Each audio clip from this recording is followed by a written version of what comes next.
हाय ठीक है, everyone. Trading on equity. बेटा ट्रेडिंग ऑन इक्विटी का हम पहले बड़े ध्यान से सोचते हैं। सपोज करो कंपनी रिक्वायर्स कंपनी रिक्वायर्स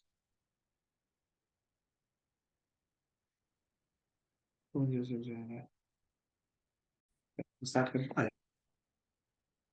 चलो। Company requires funds of ₹50 lakh. ठीक है, 50 लाख। हाँ कंपनी को बेटा 50 लाख चाहिए बस। और कंपनी के पास 3 ऑप्शन है। ठीक है, ऑप्शन नंबर 1 कि सारा पैसा इक्विटी से ले लेंगे। सारा पैसा किससे लेंगे? इक्विटी से लेंगे। इसका अंदर डेट कितनी लेंगे? 0। Yes. Option number 2 company equity से लेगी 40 लाख हम्म। और डेट से लेगी से 10 lakh. And option number 3 equity चलेगी 40 लाख। ऑप्शन नंबर 3 कंपनी सोच रही है इक्विटी से लेते हैं सिर्फ 20 लाख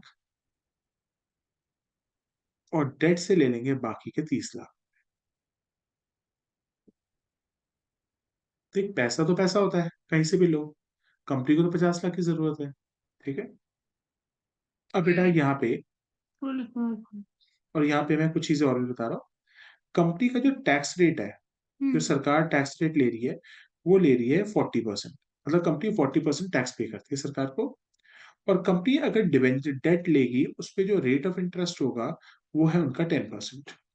ठीक है, टैक्स रेट है 40%। ठीक है, और डेट का जो रेट है वो 10% है।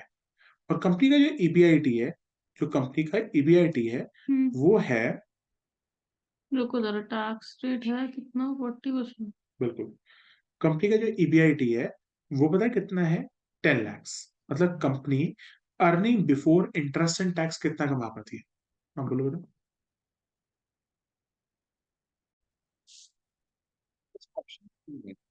अब हम यहाँ पे कौन सा ऑप्शन सिलेक्ट करें जिससे शेयर होल्डर को सबसे फायदा हो? ठीक है, अब बड़े ध्यान से सुनो। कंपनी को टोटल फंड रिक्वायरमेंट कितनी है? 50 लाख। 50 लाख। ठीक है, और कंपनी के 50 लाख की टोटल फंड रिक्वायरमेंट है, जो कंपनी के पास 3 ऑप्शन है। ऑप्शन 1 सारे इक्विटी, ऑप्शन 2 इक्विटी 40 डेट 10 और third option equity 20 debt 30। Is it ठीक है। फाइन? अब कंपनी यहाँ पे कौन सा ऑप्शन लेगी, आज सिलेक्ट करते हैं।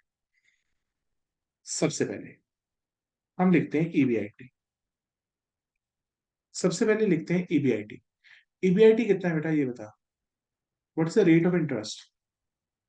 ईबीआईटी कितना है बेटा?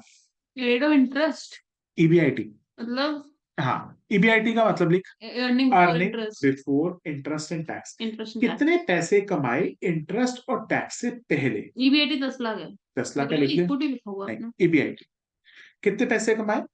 10 10 लाख लाख रुपए। सबसे पहले माइनस हम करेंगे इंटरेस्ट। सबसे पहले हम क्या माइनस करेंगे? इंटरेस्ट। इंटरेस्ट। अब इंटरेस्ट देखते हैं, इंटरेस्ट किसको देते हैं? डेट पे। डेट पे। पहले ऑप्शन में डेट कितना है? 0। तो इंटरेस्ट देना ही नहीं। 0। कितना हो गया? 10 lakh. This comes out to be EBT. EBT, हाँ याद आ गई। इसको क्या कहते हैं? ईबीटी। पहले ईबीआईटी होता है, फिर उसमें इसके से इंटरेस्ट ईबीटी। माइनस करोगे ईबीटी। ईबीटी। इसमें से आप टैक्स दे देना सरकार को। टैक्स कितना है बेटा? टैक्स है आपका 40%। 40%। 4 लाख। 10 लाख का 40%। 4 लाख। ये 6 लाख इज ईट। ईट है ना 6 lakh. Yes, it is called as earning after tax 6 lakh. ठीक है, अब बेटा हम निकालेंगे नंबर ऑफ शेयर्स। अब निकालेंगे हम number of shares. Number of shares कैसे निकलते हैं? नंबर ऑफ शेयर्स कैसे निकलेंगे? तेरे पास बेटा इक्विटी कितनी थी? तेरे पास इक्विटी कितनी थी? 50 लाख। ठीक है, 50 लाख। और तेरे पास फेस वैल्यू कितनी थी शेयर की? बता ना, तेरे पास फेस वैल्यू कितनी थी? कुछ ना दियो, 10 रुपए मान ले। 10 रुपए ठीक है। कितने नंबर ऑफ शेयर्स हो गए? एक मिनट होल्ड करो। 50 लाख। तो एक नंबर ऑफ शेयर्स का फॉर्मूला मैं लिख देता हूँ, लिख ले बेटा। नंबर ऑफ शेयर्स का फॉर्मूला लिख ले, equity divided by face value. ठीक है। नंबर ऑफ शेयर्स का फॉर्मूला क्या है? Equity divided by face value. तो बता नंबर ऑफ शेयर्स कितने हो जाएंगे हमारे? 50 लाख बाय 10, तो कितना हो जाएगा? 5 लाख। 5 लाख। अब देखो अर्निंग पर शेयर निकालना है। अर्निंग पर शेयर कैसे निकलता है? तेरा ईएटी निकला था, इसको तो 5 लाख से डिवाइड कर दे। ठीक है तो बेटा ईपीएस का फॉर्मूला भी लिख ले मेरे साथ। ईपीएस का फॉर्मूला है ईट आफ्टर, ईपीएस का फॉर्मूला क्या है? EAT divided by EAT divided by number of shares. ठीक है। ईट क्या कहते हो? ईट आफ्टर ठीक है, सॉरी। क्या? ईपीएस का फॉर्मूला क्या है? EAT divided by number of shares. तो तूने कितने पैसे कमाए थे? 6 लाख रुपए। Divided by number of shares कितने हैं? 5 लाख। तो बेटा कितना अमाउंट आ जाएगा? 6 डिवाइडेड बाय 5। ये अपना क्या होता है भाई? 1.2। 1.2। सर मैं भी चांस तो करने का कैलकुलेशन। अब बेटा पहले ये वाला पूरा पूरा चार्ट देख ले क्या है। सबसे पहले बेटा क्या है? पहले ईबीआईटी। ईबीआईटी 10 लाख। ईबीआईटी में से 10 लाख माइनस इंटरेस्ट। बेटा डेट है नहीं तो इंटरेस्ट देना ही नहीं, तो इंटरेस्ट जीरो। ईबीटी कितना हो गया? 10 लाख। 10 लाख। सरकार के मांगी टैक्स, टैक्स टैक्स कितना मांगी? 6 लाख। 4 लाख। 4 लाख। कितना 6 ईट लाख कितना बचे। बचा? 6 लाख। कितना खाना खाया? कितना 6 लाख। खाना खाया? 6 लाख। हाँ। Eat is 6 lakh. 6 लाख। फिर नंबर ऑफ शेयर्स निकालते हैं। नंबर ऑफ शेयर्स कैसे निकलेंगे? इक्विटी कितनी थी डिवाइडेड बाय फेस ठीक है वैल्यू। समझ कितना आगे? नंबर ऑफ शेयर्स कितने हैं? 5 5 लाख। लाख। तो ईपीएस कैसे निकलेगा? 6 लाख डिवाइड बाय 5 लाख। 5। कोई डाउट तो नहीं है? बता दो ऐसे। No sir.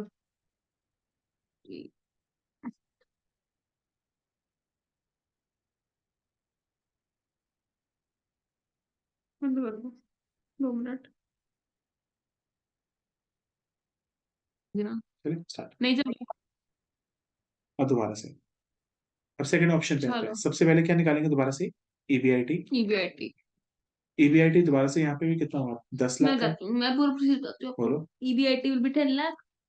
ठीक है। इंटरेस्ट कितना देना है चेक करते हैं। इंटरेस्ट अब देना पड़ेगा हमें। 10 लाख रुपए का इंटरेस्ट देना पड़ेगा। 10 लाख डेट है मैं कह रही हूँ। 10 लाख का डेट है और इंटरेस्ट का रेट कितना है?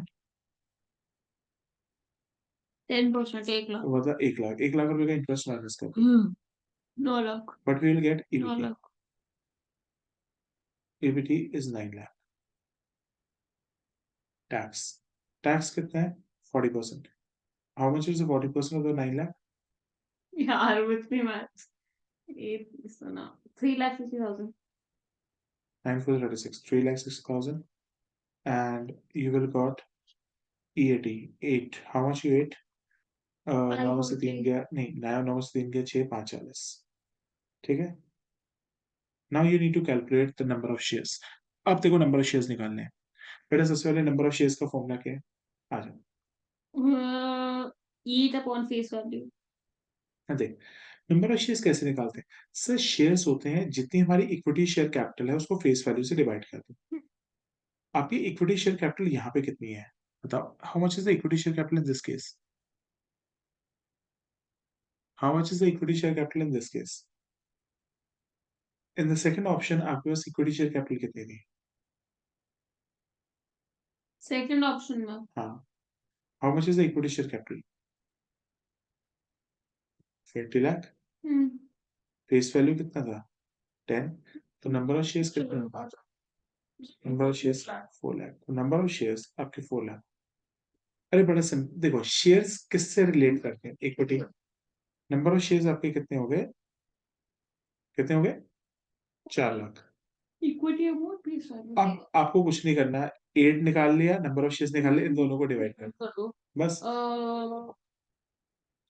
तो आपका ईपीएस आ जाएगा। ईपीएस इज इक्वल टू जो आपकी ये अमाउंट और ये अमाउंट आया इनको डिवाइड कर। ठीक है लेट मी नोट नाउ। बड़ा सिंपल देखो, बस देखो नंबर ऑफ शेयर्स निकालना है। जैसे तो नंबर ऑफ शेयर्स निकाल देगी, तेरे को 8 में से नंबर ऑफ शेयर्स को डिवाइड करना, मतलब तेरे पास सामने सामने लिखी होंगी चीजें। 5 40 को 4 लाख से डिवाइड करते हैं। थोड़ा ऊपर करो। मेरे को नोट डाउन करना। बस रिकॉर्डिंग ऑफ कर दो।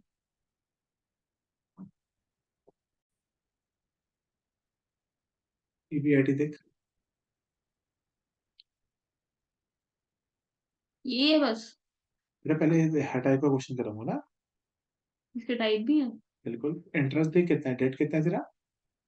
मेरा डेट है 30 लाख। 30 लाख का 10% कितना होता है? 3 लाख। ईयूआईडी 10 लाख है सर।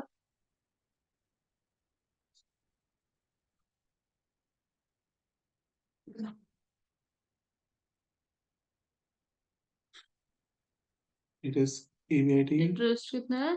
3 लाख। इसमें से टैक्स माइनस करो, टैक्स कितना हो जाएगा? 7 लाख, 7 लाख का 40% 280, this is coming out of earning after tax. Earning after tax कितना निकलेगा?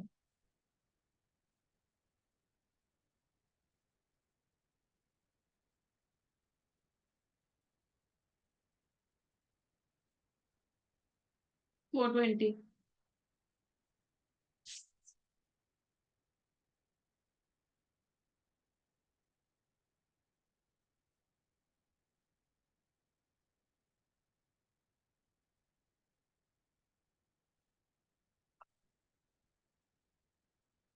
चार 20। तुमने उसका कैलकुलेटर खोला है? नंबर ऑफ शेयर्स निकाल रहा हूँ। नंबर ऑफ शेयर्स का फॉर्मूला क्या होता है? ईपीएस अपॉन नहीं नहीं, अपॉन नंबर ऑफ शेयर्स पहले निकालो। नंबर ऑफ शेयर्स, खोला, निकाल लिया मैंने। नंबर ऑफ शेयर्स कैसे निकाले? 2 लाख आ रहा। 20 लाख रुपया, ईपीएस अपॉन फेस वैल्यू। ठीक है, और ये 2 लाख आ गया। अब ईपीएस निकाल लो। ईपीएस क्या हो जाएगा? जो आपका 420 आ रहा है उसको 2 लाख से डिवाइड करो। 420, 2.1। यहाँ आ रहा है 2.1, और यहाँ कितना आ रहा था? यहाँ कितना आ रहा था? 1.35। ठीक है। तो बढ़ रहा है। अब जैसे जैसे हम डेट अपने कैपिटल स्ट्रक्चर में ला रहे हैं, तो हमारा ईपीएस बढ़ रहा बढ़ है, रहा तो है। इसी को ट्रेडिंग ऑन इक्विटी कहते हैं। तो इसका मतलब लिखो, trading on equity means, trading on equity means, hmm. Trading on equity means rise in EPS of equity shareholder, rise in the EPS of the equity shareholder by employing more and more debt in the capital structure of company। आपको ये बात पता है कि EPS बढ़ क्यों रहा है? कि डेट और लेते जा रहा हूँ ना। नहीं, इसका और रीजन क्या है? बिजनेस से कितने परसेंट की कमाई कर रहे हो पता है? कितने देखो परसेंट? खुद बताओ, ये तो रहा वन कितना पॉइंट। प्रॉफिट का? नहीं, प्रॉफिट कितना कमाया? 10 लाख का। हाँ 10। बिजनेस में पैसे कितने लगे थे? 50 लाख। 50 लाख। तो 10 डिवाइडेड बाय 50 कितना परसेंट होता है? 10 लाख। 1.50। करना करो करो करो, कैलकुलेटर लो। 10 लाख। आपका रिटर्न ऑन इन्वेस्टमेंट कितना है? 10 लाख आया 15 to 100। हाँ, कितना हो गया? तो मैं वही तो कह रही हूँ 1.5 0.2। यस, आपका रिटर्न ऑन इन्वेस्टमेंट अभी प्रोजेक्ट के अंदर कितना है? 20% है। 20% नहीं है। अच्छा अपॉन अच्छा इंटू 100। रिटर्न ऑन इन्वेस्टमेंट कैसे लगता है? 10 सॉरी। लाख कमाए, 50 लाख हाँ लगा के, upon 50 lakh. Into 100, I did multiply by 100। 1.5, हाँ 1 दैट इज पॉइंट। 20%। मगर आपका जो डेट का रेट है वो क्या है? सिर्फ 10%। आप कमा रहे हो 20%, दे रहे हो डेट पे 10%, तो आपका ईपीएस बढ़ेगा। बढ़ेगा। मतलब अगर रिटर्न ज्यादा है तो ईपीएस बढ़ेगा, और रिटर्न बिजनेस में से कम है तो ईपीएस घटेगा। तो लिखो, EPS is beneficial, sorry sorry, EPS नहीं, देखो लिखो, trading on equity, trading on equity would lead to rise in EPS. Trading on equity would lead to rise in EPS on share only holder when, by employing more. देखो, trading on equity would lead to rise in the EPS only when ROI, return on investment, is greater than rate of interest on debt. Rate of interest on debt.